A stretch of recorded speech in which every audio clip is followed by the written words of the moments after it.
All right. Welcome to Lift Every Voice, a conversation experiment. Um, we have missed you all tremendously. It feels like it has been many lifetimes since the last time that we saw you. We know that lots of people have been going through it, and we are just happy to be able to bring the space back and to check in on some progress and some things that we've been doing. So for this evening, I want to also let everybody know that this will be the last Lift Every Voice. We want to shift into some new programming next year, but we wanted to tie this one up with a nice little bow. And on that front, we wanted to revisit the conversation that we were having earlier this year about how we could use art to transform our communities. So we'll be checking in with Faith McKinnie to get some updates, revisiting that very specific question, and then talking to two different recipients of the Black Artist Fund awards. But first, we are going to share a clip with you of a few of the recipients, the artists, and a little bit of their work from the first round. And then we will dig in. So enjoy.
All righty. So one of the things that happened as a result of the Lift Every Voice art conversation was the formation of the Black Artist Fund, which is who you were able to witness the artistry of during that video clip. And to help us navigate that conversation, we are going to have Faith McKinnie. Hey, Faith. Thanks, Jackie. Hey, everyone. Thank you all for joining us for this Lift Every Voice art update. So back in May 2020, May 20 this year, Jackie asked me to pull together some people that are constantly using art to transform our city. I reached out to 4 incredible Black women: Maya Wallace, Jessa Ciel, Niva Flor, and Cloudy. A few weeks after our discussion, I kept thinking about how do we help Black creatives in the city increase their capacity to produce. So in early June, only a few weeks later after the first Lift Every Voice, I reached out to those same beautiful Black women to join the Black Artist Fund board, something I pulled out of the air, and I just really wanted to raise money for Black artists in my city. So 6 months later, we've raised over $40,000. We gave it all to over 60 Black artists, built some formidable relationships between Black artists, patrons, city officials. I ain't gonna lie though, y'all, it hasn't been pretty. I thought it was going to just raise money and give it all away to Black people. But I've learned a lot personally and professionally. I've grown, I've laughed, I've cried, I have celebrated with the artists and the women on this board. This board has spent hours in the last 6 months building something for our city, and most importantly, the Black creatives that live and work here. So I'd like to bring the original founding board members together and also introduce you to 3 new members that jumped right in and got to work with us. So I would like to introduce first Jessa Ciel.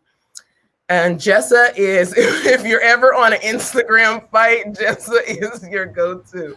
Jessa is my rock. I laugh with her and we get extremely petty together, and I'm so thankful that she's here on this board. She is an amazing visual artist, and she has contributed all the visuals that you see for the Black Artist Fund.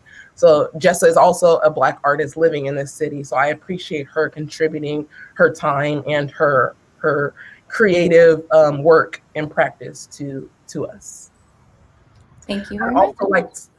Thank you, Jessa. I'd also like to introduce Maya Wallace, who I'm sure all of you know. Maya is an amazing force in the city. She has helped me. We've built some really strong partnerships with the city, and I thank Maya for that. She has some amazing relationships, and Maya she's a champion and an advocate for Black art in the city and just the city in general. So thank you, Maya, for being with us. Thanks, Faith. And Niva Flor. It's funny because actually on the first Lift Every Voice, which I hope you all watch, it's actually on the Veritable Good Facebook, but the first Lift Every Voice, I was watching it, and that was actually the first time that me and Niva got to connect. And we did this little thing. And like 6 months later, I'm like, I know her. Like, I mean, she's my sister. It's crazy, like thinking back and now. So thank you, Niva. Thank you for being here. And I'm gonna still go back to art. And is Cloudy here? I want to introduce Cloudy. Hi, Cloudy. Hey. Cloudy, me and Cloudy have a long relationship back to when she was a freshman at Sac High. And I always want to work with Cloudy. She's a college freshman now, and I'm still like holding on, like, Cloudy, do this with me. So I'm glad that she's here, and she is representing for the youth, and she's representing as another Black creative in the city. So thank you, Cloudy, for being on this board, and thank you for joining us today. So this is us. So this is the original group. But I would like to let everyone know we actually added 3 amazing Black women to this board to join us. It's interesting, as the board grew, it was just what can someone come in and jump in and help with? There was no application, there was no recruitment. There was a need, and these 3 women jumped in and filled it. I want to start with Delilah Clay, who is an amazing attorney and friend and artist. Delilah, you know I'm always gonna throw that in there. And she jumped in and she seen a need. She's like, oh, you know what? We need to look over some of these docs. Let's get to it. And she just jumped in. And I thank you, Delilah, for doing that and being here, being an amazing artist. So some of her art is behind her. You can zoom in. And thank you for being here. Thank you for joining. We've grown exponentially with you as a part of this board. Thank you for having me. I'm just excited to be here. And is Kiara here with us? No, Kiara's not here. So I'm going to jump to Jackie Cole, who you just seen. Jackie actually, I want to say, is almost the impetus for Black Artist Fund. She called me. She was like, I want to do this. We're in COVID May. And she's like, I want to do this talk. I want us just to get together and talk. And if you know Jackie is community. You know, Jackie runs Veritable Good, and she is this amazing force in our community. And I jumped to it. I was like, oh, yeah, hell yeah, I want to work with you, Jackie. And here we are. And a few months into Black Artist Fund, I asked her to join the board for her organization skills, her development. She's an amazing person. Me and Jackie have late night calls. The times where I'm like, fuck all that shit. Jackie's like, nope, we got it. Let's get it together. Come on, we're gonna go. Here goes Step. And I appreciate that. I needed that. I need that, and the board needs that. So thank you, Jackie. Absolutely. Our 8th member, who might be joining us shortly, is Kiara Reed, an amazing media maven. She's seen a need. She was like, I see some opportunities for media. I'm gonna jump in. She did it before we even asked her to be on the board. So at that point, I was like, we need you. She's done some amazing work placing some of the first round artists into some really, really strategic partnerships. So it was important for me to include her on this board, and I'm sure she will jump in with us shortly. Real quick. So she was also a founding member, well, through the LEV. She helped us pull the LEV together in the beginning. Yeah. And she is a brand new executive director of Walk Sacramento. So she has an extraordinarily full plate. Yeah. And if she's able to join us, I'm sure that she will, but she's got a lot that she's working through right now. Yeah. So I want to start just with a conversation. Lift Every Voice is just a casual conversation experiment. So I just want to first talk with you all just about the lessons we've learned. I know I've learned a shit ton of lessons through this last 6 months, but I want to talk about the lessons that we've learned and how we move forward and still transform our communities with the information that we have and what our goals are going forward. So I have so many things to say. I'm going to step back and let other people speak. But I do want to, anyone that wants to jump in and talk about those lessons learned, lessons that they learned or lessons that they think we all as a board or Black creatives in Sacramento learn. I'll jump in. I was absolutely fascinated and blown away by how quickly all of these things manifested. Literally, it went from just a conversation. I mean, I loved watching you all when you were having your conversation on that Lift Every Voice. And it was magical. And the way that you all were able to manifest and to bring all those things together to create some momentum.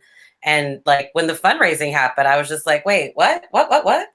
So like you were all just so incredibly impressive people. Black women, but people just generally speaking. And, it's been magic just watching all of these things come together. I'll jump in. I think, when we started on the conversation and then when Faith proposed the idea, we really only talked about funding. And as we've gone through this process, we've seen a greater need in the community for more extensive resources than funding. We've seen a community grow out of like the grantees we've awarded so far, helping each other to on their projects, helping each other to access like greater resources that are needed to complete like projects. We ourselves have, discussed giving workshops to the community, creating more of a formalized group for people to discuss like and communicate with like other Black artists in the city and outside of the city. And even the discussion that we had about whether we were awarding only artists in Sacramento or awarding artists outside of Sacramento and within Sacramento, I think was a really interesting conversation because, a lot came up in terms of what it means to be an artist in Sacramento and how we can, broaden our scope and our resources by inviting other artists and supporting other artists in other regions. I'll jump in. Go ahead, Maya. Sorry, I wanted to say one of the things, we've been talking about how quickly all of this happened. And I'd just like to draw a contrast because I am nearing the end of my time as an arts commissioner for the city. And I've been working on embedding race and cultural equity policy into the city process and grant making. And so I've sort of been privy to this conversation about what's the skill development that we need to do for local artists more broadly, not just Black artists, but the conversation within the Black artist community has always been, why don't we get any love from the city? And some of the responses that they've received, not from me, but from others, has been, well, you need to take advantage of these capacity building resources. And despite people actually doing that, I don't think we've really moved the needle very much. And it's been years that people have been asking for this and that people have been pushing for it. And I think we're maybe going to see some momentum now that we have an arts leader. But the fact that we, the Black Artists Fund board, were able to come together and build this in less than 6 months and start to drive this and have this conversation is both good because it's directly serving a population that hasn't had a lot of direct action, but it also puts a lot of pressure on the overall system to be more responsive. And so I'm really grateful for this opportunity and that the community was willing to invest in us and our vision. This was my first time participating in a round of grantees, evaluating a round of grantees. I joined the board in September. And I was just completely blown away by the amount of talent that's in our local community, by the passion that people, put forward in their applications, most people put forward in their applications, and by the incredible need for something like Black Artists Fund to really be out there providing small assistance to some of these folks to just kind of get going, to get started. And for some of our other, I think we're going to have one of our sewer grantees today to see sort of the level, the range of just real talent that's out there. It's really, really incredible. So I've just enjoyed being a part of the process. And I think that, I look forward to us building out greater capacity as the need exists. Yeah, we've seen so many Black artists in Sacramento. I had no idea. Yeah. I was super excited when I started. When Faith asked me to be on the board, I was like, yes, of course. But like at first, because I'm so young, I didn't exactly know what all of that would encompass. And seeing all of these beautiful women just work completely and like vigorously on trying to uplift this community and getting money out to them, and like seeing how the community reacted to the Black Artist Fund, how we exceeded the goal of like what we wanted to raise, and 83 applicants inside of this round. That was amazing. When I saw that number, I was super excited to be a part of it, to like for people to entrust us with like giving them money and being like these people that they look to inside the community. And I was like, wow, I get to be a part of this. I think that I learned that as I am a young artist and I'm trying to be in these positions where I'm helping other artists, that I need to know more than just art and community. Because like they said, like as the board grew and as like we got deeper into this, we realized that the board needed more. And that's why we brought more people on. And it has been amazing to watch this process. And like we have different committees within the board, and I'm like, hey, I don't know everything, but can I sit in on some meetings so that I can learn? And I think this has been a great learning opportunity for me. I'm very excited to be a part of it, to feel valued inside of this space. Being inside of most spaces or boardrooms or places where people have authority, I feel like it's not women of color. It's not people who value my opinion or my input, and that is just not the case at all here. So thank you all for that. And thank you, Cloudy. I will say that we've had a few meetings that Cloudy has brought things up and we're like, oh yeah, okay. And so that was important when we built this board. When I built it, I said, we got to have youth involved. I think so many times we ask, like, what does the youth want? And we never invite them in. So, and just knowing Cloudy as a teen, as an artist, I definitely wanted her voice, and it's been very valuable in this process. I'm gonna go back to what someone said about raising money. Actually, when we started in June, I was like, 10,000, I'll be happy with. Like literally, I was like, 10,000, we'll grant that out and this will be done. That was like when starting, like I didn't know if it was gonna, be something that we can sustain and keep growing. And after, I think we raised the 10,000 like in the first few days, right, Maya? In the first 3 days. And that is when like the community, and we had so many people showing us love, and all the artists that actually did fundraising. And this is, summer of COVID. So people are struggling and people are donating their art sales. I mean, it was just amazing. We had so many amazing partners and people that come that I want to support Black artists. And I'm glad that this was, kind of motivating for people. I don't know what people were doing before to support Black artists, but I feel like we're the go-to now. A lot of people have said they go to our website, and I can't even like tell you how many partnerships have happened outside of what we know of.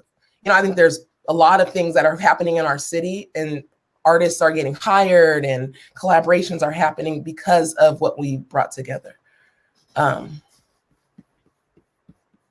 So yeah, I have many lessons learned. The first round we had, I mean both rounds, you can't make everyone happy. And that was, I think, something I learned. I was like, we're going to give money out. People are going to be fine. People are going to be happy they're going to celebrate. And now I'm like, oh, actually, that's not the case. Okay, I get it now. But we're growing, and that makes me proud and happy. And even the people that didn't get, so like Cloudy said, 83 applicants this round, and we funded 26. A lot of those 50, 60 numbers, like they were reaching out to us saying, thank you for what you're creating. And a lot of them ask for feedback and they want to know how can they get better. So I think for me, it's now like, how do we build capacity outside of funding, right? We had 40,000, that was nice, but how do we do more? And I feel like helping artists write grants, right?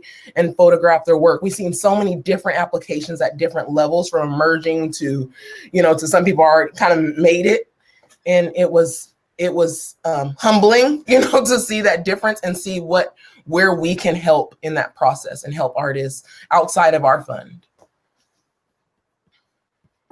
Yeah, I'll just say just quickly that, we hear so often from artists that while they would love to be able to create their art and work and live and play here in Sacramento, the reality is that often when they reach a certain point in their career, they have to leave, right? And so when we think about the cultural drain that goes along with that, when we think about, building future prosperity in the region, we are undeniably leaving out a broad sector of our community, in the art community, by not investing in local art and in local talent.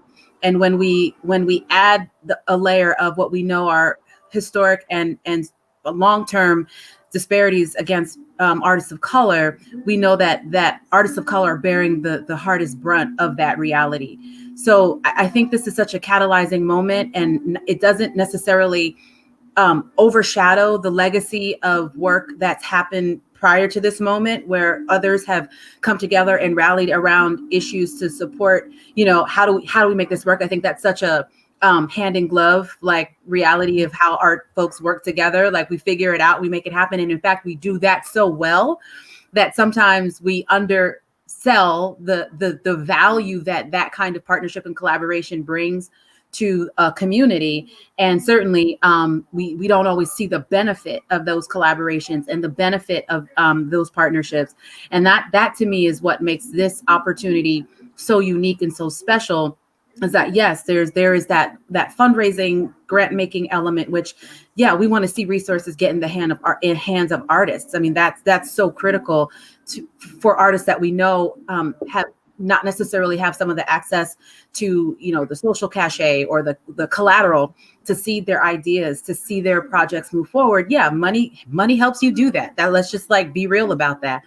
But beyond that, I think the brain trust, the hub that we're creating around that is really centered around Black folks and centers around the needs that Black artists are confronting more specifically is really unique to this experience. And I think, the groundswell of support that we're seeing from the community is energizing and motivating, because I do think that for many folks, the idea has been, well, what about us? Like, where, how can the community show up for us? And can we be unapologetically showing up for Black artists? Like, do we have to house that conversation in a broader conversation, or can we be very explicit?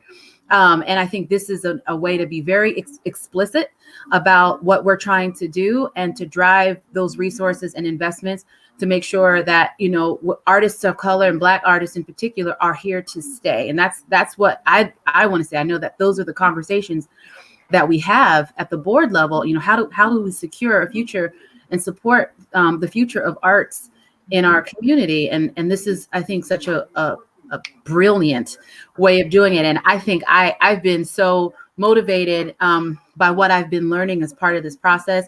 Many of us I know sit on other boards, sit at other leadership tables.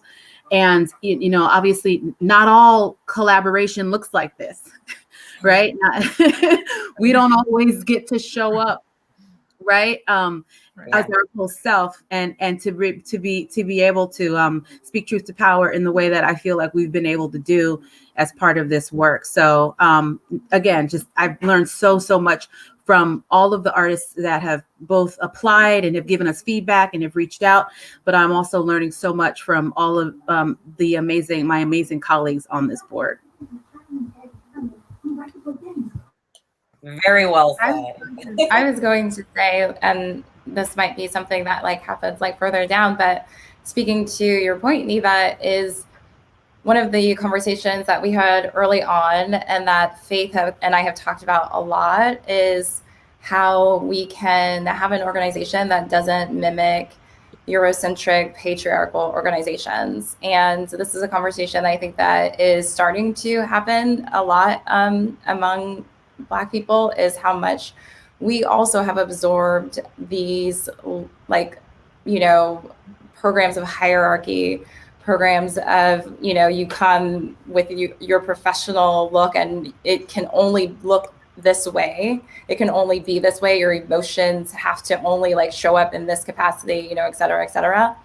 And how can we, you know, have something that's a little more equitable among, like, shared responsibility, among a shared leadership? You know, I feel like our board is not, you know, heavily top down. It is a lot of us like coming in, like, you know, like Faith said, like people saying, hey, I'm already doing this work. I would love to just like pitch in and like help some more, you know, and all of us like jumping in where we see a need and saying, okay, like here's something that we can work on, and here's something that we can act on. And I really love like that strategy. And I think it's really important as people of color come together to start new projects, that we really think about even what the structure of those look like. We don't have to do it in the way that it's been done all this time. In fact, if we look at the way it's been done all this time, looking specifically at our government, you know, it's not working. And so it's like, if we want change to happen, we actually have to change within like ourselves and the things that we're like currently involved in. Absolutely.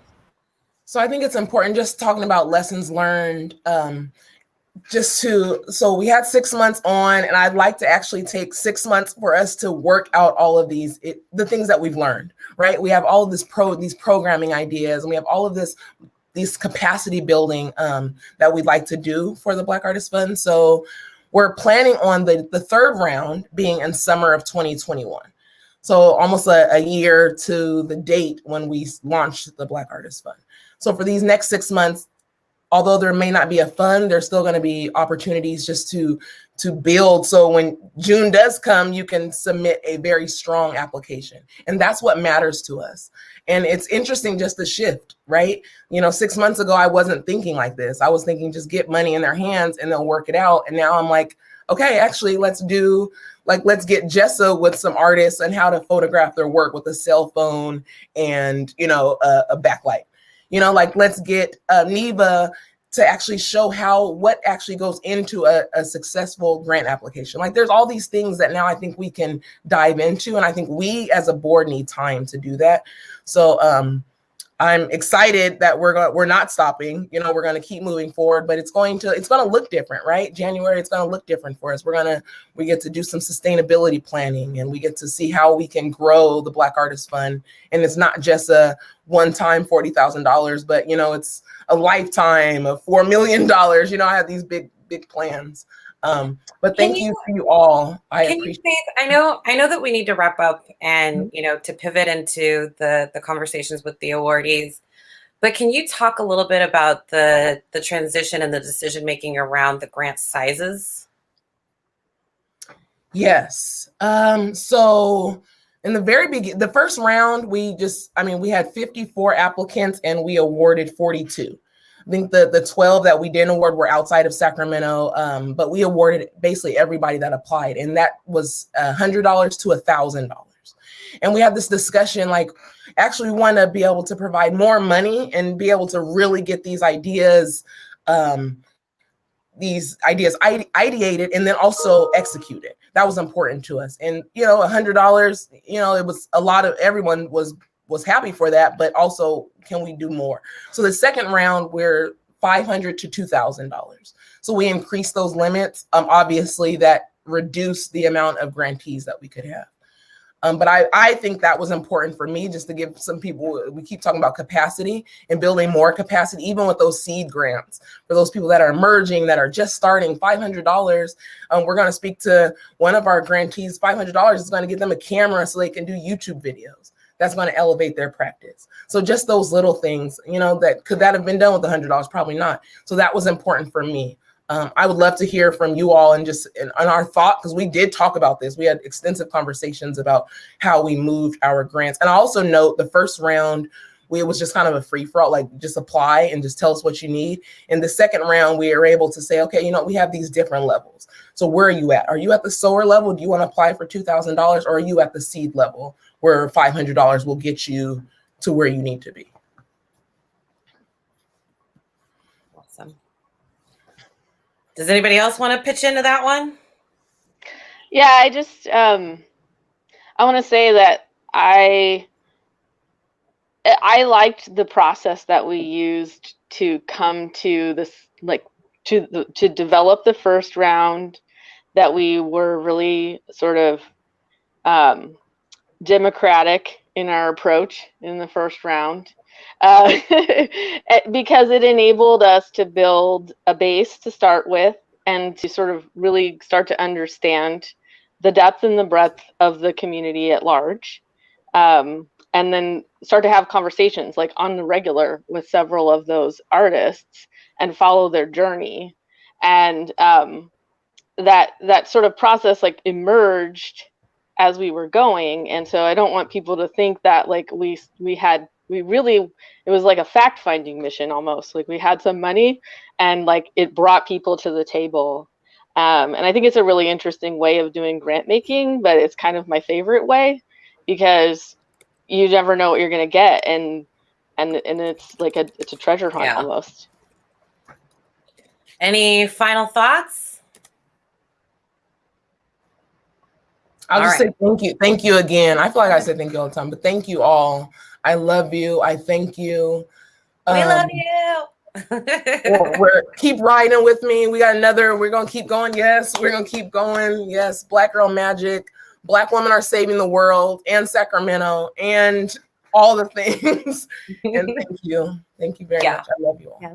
I'm excited for this next pivot, and that we are actually creating some time and some space to kind of think things through and to reflect and to be very deliberate about the way that we want to move forward. And we've been very open and transparent about the process and the goals that we've set up for ourselves. So I'm very excited about where we're headed and what we're going to be able to do in the next year. Now, to pivot us, Niva, I'm very sorry. We were going to hit you next, but we got some wee babes that are on the East Coast that we want to hit up first so that we can get them to bed. So I'm going to pull everybody out of this conversation except for Faith, so that we can dig into that interview.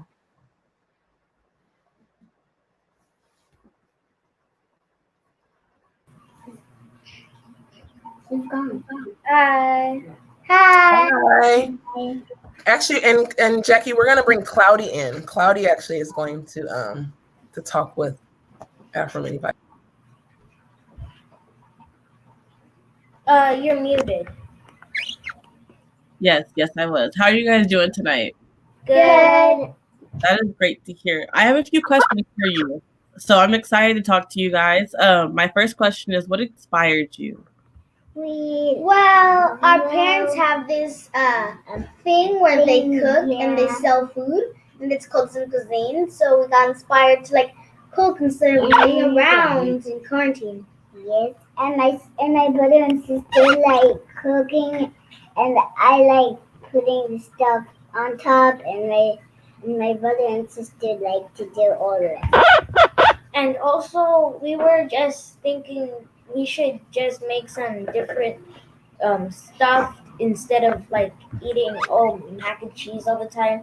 We're started pushing other kids to eat something different than mac and cheese, and so we're giving them different recipes and stuff like that from different worlds, countries, Exciting. and like different worlds in different countries. Would you guys mind sharing how old you each are and what your name is? I'm 8 and my name is Tinaye. I'm 11 and my name is Judah. And I am 4 and my name is Shiedza. Alrighty. You guys are so young. How does it feel to be young and to be creating something? Well, we feel like even though we're young, we can do possibilities that are higher than our age. And my sister makes candy apples that are the best. And if you wanna subscribe on our cooking videos, you can. All right, my next question for you was, how was applying, and what do you guys intend to do with the money? It was very good, and my sister and brother loved the stuff when they were doing cooking, and we just found out that we were cooking. And so I guess what we're gonna be doing with the money is having tech to have better videos and stuff like that. And we also would want it for editing because our editor is a little slow. yeah, our editor is a little slow. We need to hire an editor. Yes. And food. Yeah, and lots of ingredients. Yeah. And my sister sells candy apples, and you can subscribe on our videos so much you would love it. All right, so how do you guys want to see Afro Mini Vibes grow? What do you want to see it do in the future? We want to see, I guess, other kids go and step up to the mic too and do the same thing and get inspired by us. And I guess speak up sometimes and give different recipes and stuff like that for us to try. And so yeah, different things like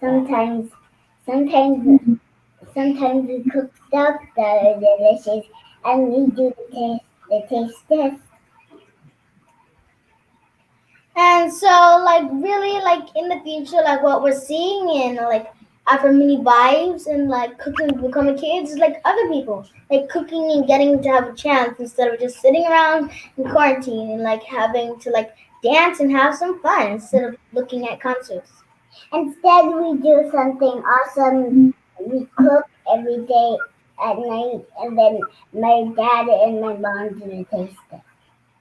All right, and my last question for you three is, do you guys have any youth artists that inspire you? Anybody who's doing something that is young that made you want to also get on a platform? Our mom and dad, Yes, mostly.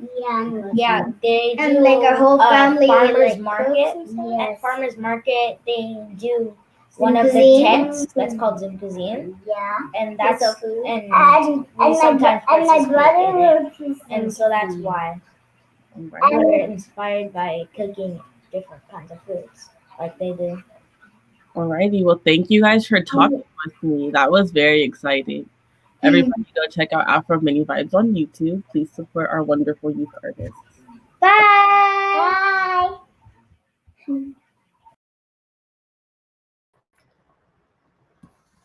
I love that.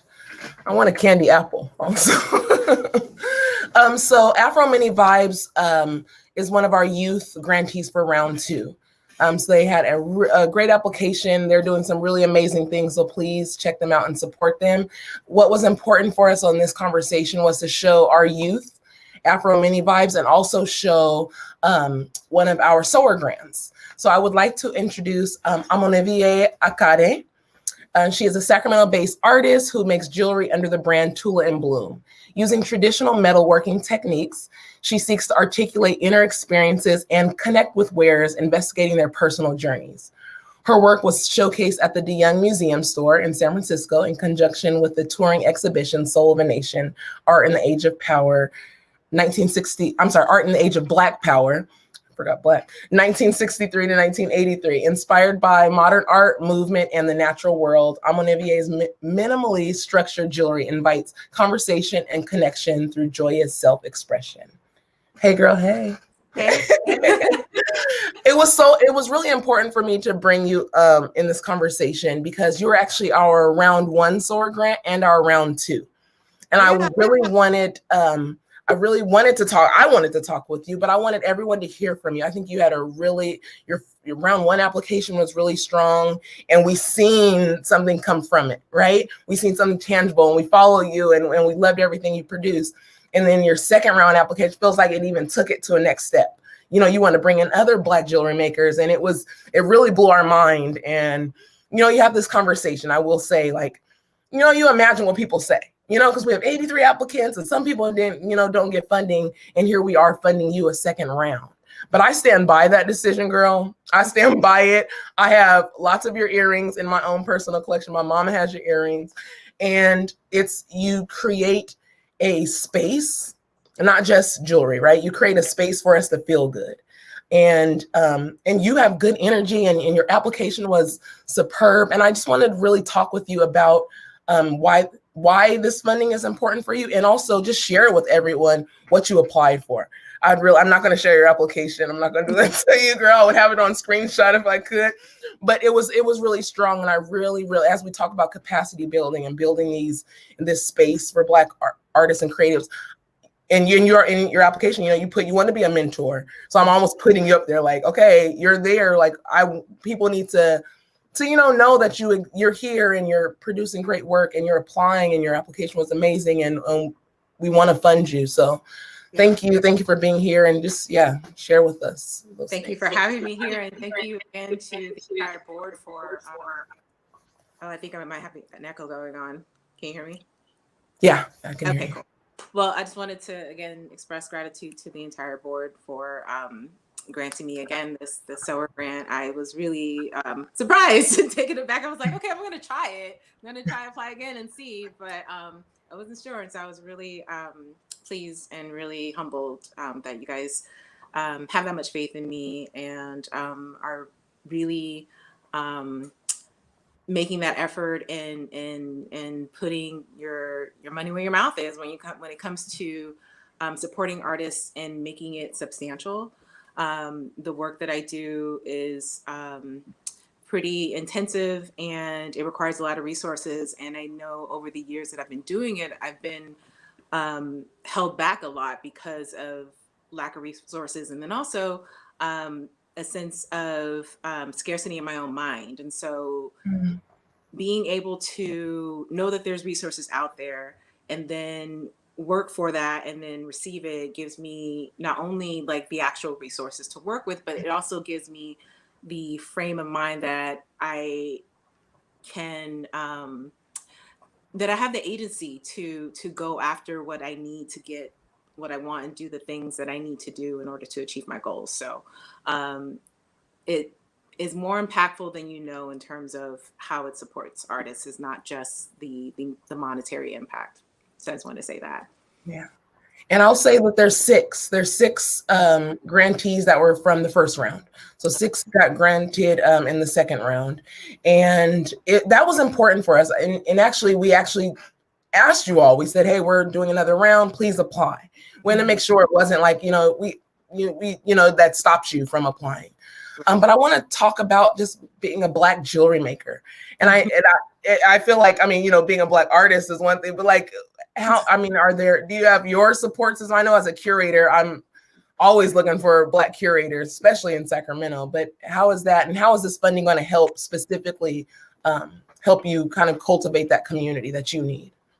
Well, when I first started, I kind of went about it in a roundabout way. Like I don't have formal training in metalwork. And so when I got started, it was very much kind of grassroots, like looking on YouTube and getting my skills through there.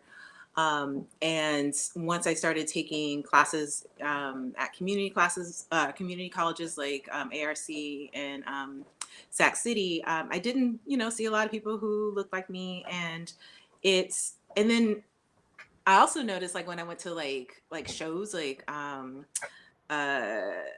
fairs that were oriented for jewelry professionals and jewelry makers, again, not seeing a lot of people who look like me. A lot of my initial clients didn't look like me. And then when I was starting to create at a certain level, it felt like I was kind of alone in this experience. It wasn't until fairly recently that I started encountering more Black jewelry artists who were working at the level that I aspire to, like that really artistic, fine art type of work, and that involved like really highly skilled metal smithing. So it was definitely for me like kind of feeling like I was in my own silo here. And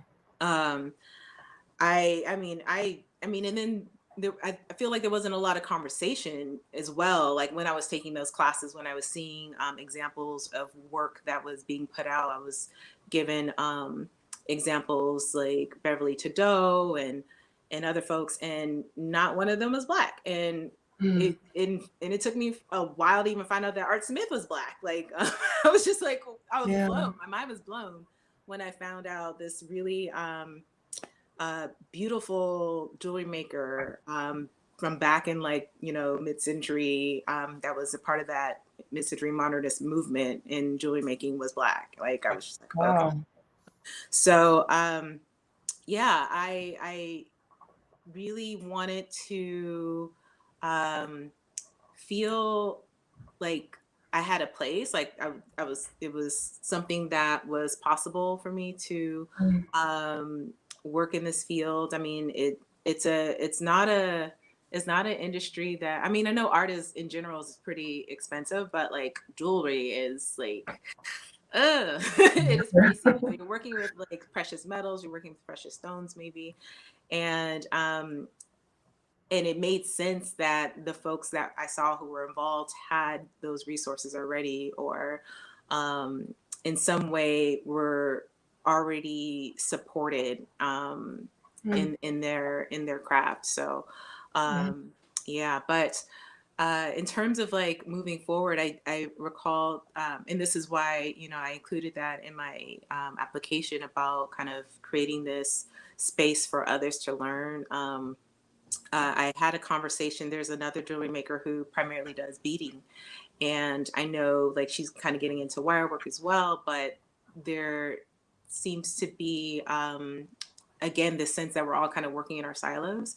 And we had this conversation about, possibly getting together and kind of finding people out there. Cause I know it's almost like the same as my experience in meditation. Like I thought I was kind of like, one of the few Black people in Sacramento that was meditating when I when I first moved back to Sacramento. I had been meditating for a couple of years down in Southern California. And I came up here and I finally found a group and I walked in and it was like, I was a fly in the milk. So I was like, I mean, everybody was lovely and kind, and I'm still with this meditation group, and it's a little more diverse. And I actually host a meditation for people of color now. But again, at that time, I was like, I'm the only one, and so I kind of felt like that with the jewelry as well.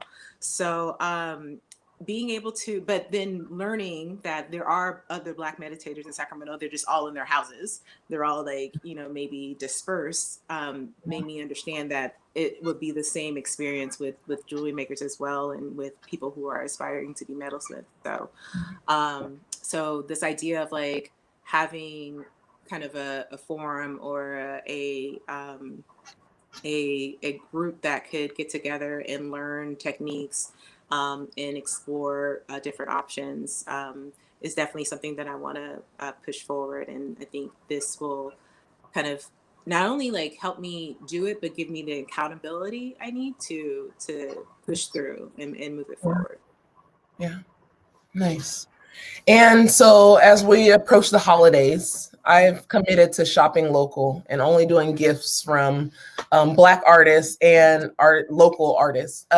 So tell us how we can support you. Because obviously, 2000 is nice, but that's not going to sustain you. Like how else can this community, which is not just Black people, which I've seen through our funding, right? A lot of our funding came from, non-Black people of color and white people. So how can we all come together and support you? Yeah. Well, this year has been really challenging with COVID and everything. And so I think, having those grants to just supplement, like, just existing and staying in the game has been really helpful. And so there's a lot of events that, got canceled from March onward, and the support has had to shift to online. And I know some people who have pivoted and done that really well. And I wish I could say that I was one of them. But I'm doing my best. And in that, in knowing like my work and who I am, if people can just, again, like support that online space. and as well as sharing with other people that they know, sharing with other institutions. So I think I can share now. Like, yeah. So last year I had the contract with DeYoung and had my work there, and they're still selling my work on their online museum store. Nice. Starting in January, February, I'll be at the Crocker. So I'm really excited to have my work there. Nice. And so my goal is to really be in that space where my work is shown in galleries, in our institutions, and that really excites me. But also, like, getting into that commercial space. So for people who want to see that kind of work in more accessible places, then kind of let me know and support that, and support. And you have to let these larger companies know that this is what you want. You want those small batch makers. You don't want things made in China. You want to know who is making the products that you love. And so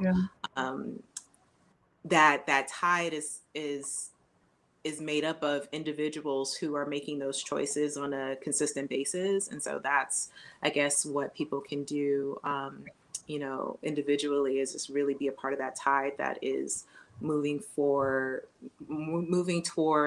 buying locally, supporting handmade, and supporting slow fashion rather than fast fashion. Yeah. I love to think of your trajectory. I remember maybe a year or two ago at the River City Marketplace, my mom was blowing my phone up with these images from you, or you had a booth there. And I was like, oh, I know her, Mom. So now, I still get those text messages for Christmas, girl, we're going to have to work something now. I got to get my mom something. But to see that, at the River City Marketplace at Fremont Park, and now then I go to the DeYoung, and I see the lady was showing me your jewelry, and I was like, I know her. It was amazing. And now you're at the Crocker. Like, I'm so happy. I'm so proud. Thank you for continuing and cultivating this community with us. I feel like that's important. That was, again, going back to your application, that you're like, I want to bring more people with me. I'm like, that's what we're doing. So thank you so much for that. Round 3, girl, June is coming. You'll get an email. Everyone's going to get an email. I'm going to be shameless. I'm just going to keep it. Like, you guys are gonna. And I will definitely. I'm happy that I get to see your work at the Crocker, and I get to buy some. Yeah, well, hopefully by I had hoped to have the new collection out by the holidays, but it didn't quite work out. So I'm looking forward to getting that done in the next year, and that's kind of where the grant will help me.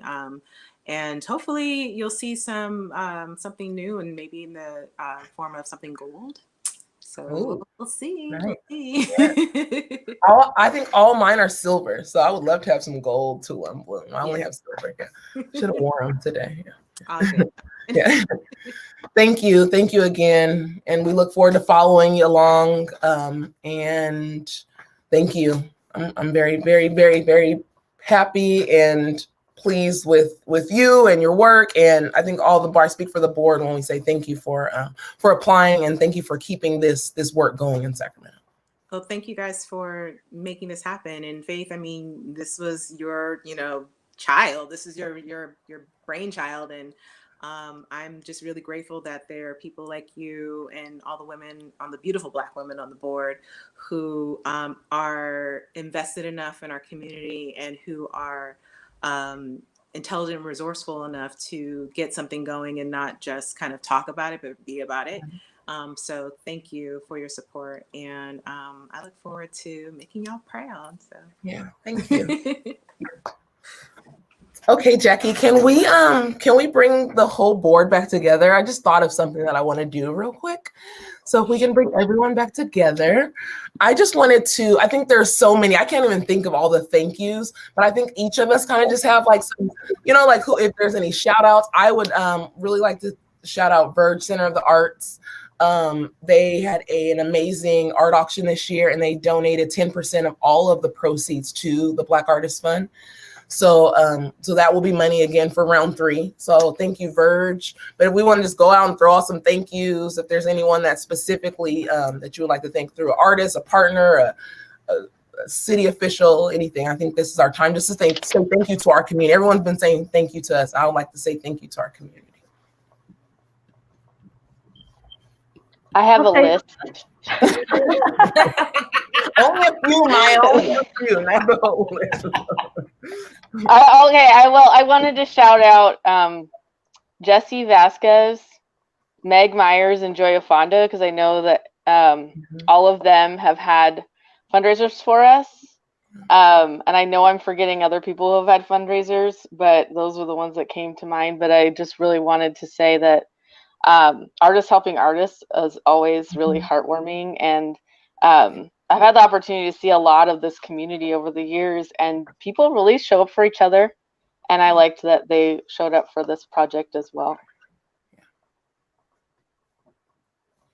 I was just going to thank all of the artists who applied. 83 applicants. It was really incredible and absolutely beautiful. And for most people in applying, they really kind of laid out exactly, what they were going to do with the money, where they were coming from, things about their background. And I just felt very honored to be able to sort of be a part of that process and reviewing that. So thank you to everybody who applied, and very much encourage folks who maybe didn't make it this time to come back and do it again when we're back up and running in June. Along the same lines of Delilah, I wanted to thank the youth artists that applied. I know that as being a young person, it's really hard to apply for a big grant like that, to put yourself out there, to put your art out there, which is obviously a vulnerable thing. As Erykah Badu says, I'm an artist and I'm sensitive about my shit. So I understand with youth artists being on a stage, specifically one of our grantees, Lariah, she went to The Voice this season, to the live. Being 15 and 16 on that national platform and bearing your soul. Like, I just want to thank the artists for being vulnerable with your applications with us and putting yourselves out there and entrusting us with that. Yeah.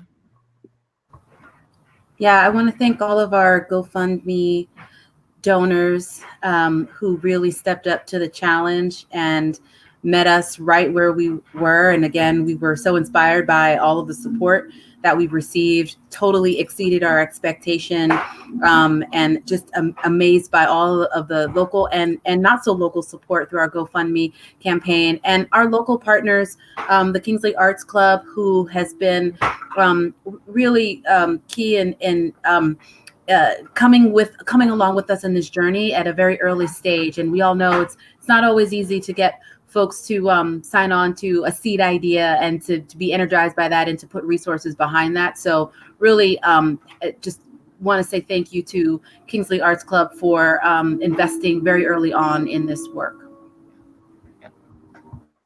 I want to say thank you to absolutely all of the applicants. And for those who didn't win awards, but reached out to us to find out what they could do, what needed to happen, how they could improve their applications. We're all learning and figuring this out together. And I just appreciate everyone who is taking this for the educational opportunity that it is, to figure out how they want to continue to learn and to grow and to contribute to this community as well. And the funders. Thank you, funders. Thank you. Okay, so I think the moment everyone has been waiting for, we're going to announce, this is the world premiere. I feel like a world premiere. We are going to announce the round 2 grantees. So we have a video that's just going to show their headshots, but if you go to the website, blackartistfund.org, you can click on their images and go to directly to their websites or their Instagrams. Please engage with them, hire them, buy their work. It's the holidays, they're all selling work. And congratulations to them all. Congratulations to us all on this board. And thank you all. And this is it, the Lift Every Voice. Thank you, Jackie. I love you. Thank you.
I just got to say, I misspelled Kia's name. I am so sorry, girl. That was my bad.